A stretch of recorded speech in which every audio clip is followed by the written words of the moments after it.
ENY with Greg Bernard features entertainment news, interviews, and everyday fun facts. If you want entertainment, check out ENY with Greg Bernard. So see, I told you, Mike, like, if you just did part one, I was going to get you for part two. Oh. And now you're in part two. Oh, what's going on, everybody? BNY with Greg Bernard. Yeah, we're doing the Star Wars special. That's right. I was rocking the Star Wars shirt. Ewalking. That's it. The Star Wars shirt in the first episode. Now you know the solo and the new movie and everything. Oh, yeah. I got my man Mike Lilly, comic book legend, sketch artist. Now he's into film. We're going to get into that. Oh, wow. Because I'm trying to get casted in the part. I'll work for free. Give me some Subway and a Coca-Cola. I'm there. We'll get you in there. We'll try to get you in there. Now, you did work for Topps. Yeah. Revenge of the Sith. Right. How did you get that call? Well, from that one, because I did the set previous was called Star Wars Heritage. Okay. And my friend Killian Plunkett, who's actually now, if I remember, it's been years since I spoke to him, but back then, he got me on board. He was a comic artist. He was a big artist on Dark Horse doing Alien and Predator comics, and he did some Star Wars stuff. So he said, hey, they need help doing their cards because they need to fill a certain amount of orders. Yeah. So he brought me in. Killian, I think, works now, I think he's the art director on the Clone Wars series because he does beautiful Star Wars technology. You know, the spaceships, he's just incredible at that. So he got me on board. So from that series, we went to Revenge of the Sith. Now, let me ask you this question because you gotta keep it real. You know the whole George Lucas lore.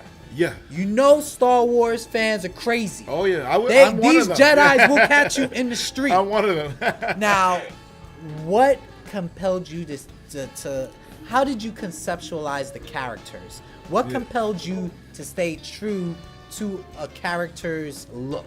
Yeah, well, they do, when you have the actors, they want you to stay very close to the actors. Yes. So you got to get approval. Yes. You know, sometimes. More corporate red tape. Yeah. And, but I guess I was lucky enough that in my style was good enough, meaning they didn't have to have any changes coming back. But it's another one of those, it's just like comics. You approach it where I want to put my stamp on it, my style, my look. Mm-hmm. I'm a fan too, so what would I like? What would a fan like? So that's how I like to look at it. I don't want to be like, well, what would a mine's fan like? Great and you better like it or not. No, I want them to enjoy it. Now, do you get a third-party opinion? Because you said, what would a fan like? Yeah. Like, do you listen to people that are at the local comic book shop? Like, how do you get that voice? At the conventions. Really? I tell people, I know people want to be polite and they always say your work is nice. And I said, I tell them, is this something you like? Are you into this? And they go, yeah, we love it. Or they might say, Mike, I wish he was like this. Sometimes I'll get that. And they don't mean I'm drawing bad, but they want a certain look. And I like to listen.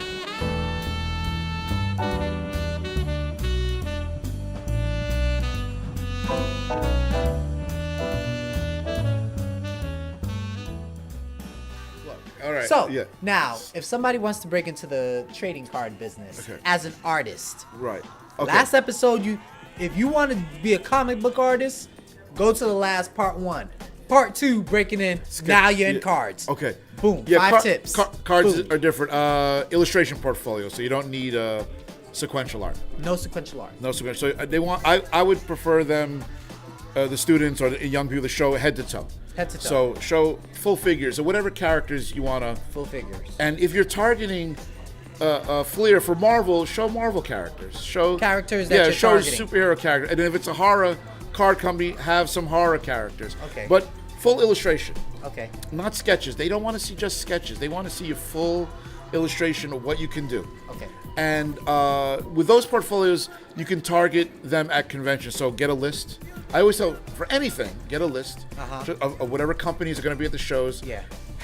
Always have hard copy. We're going back a little bit to the old days. Bring hard copy. Okay. And also a card to say, if they don't want to take a hard copy, here's a link to my portfolio online.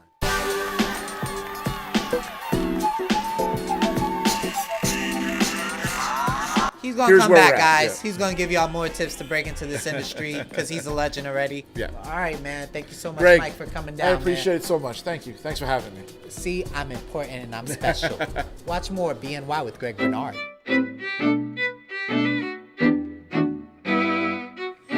Why, hello there, and welcome to another episode of BNY with Greg Bernard. I'm Sir Bernardo, and I have just the sweet fact for you.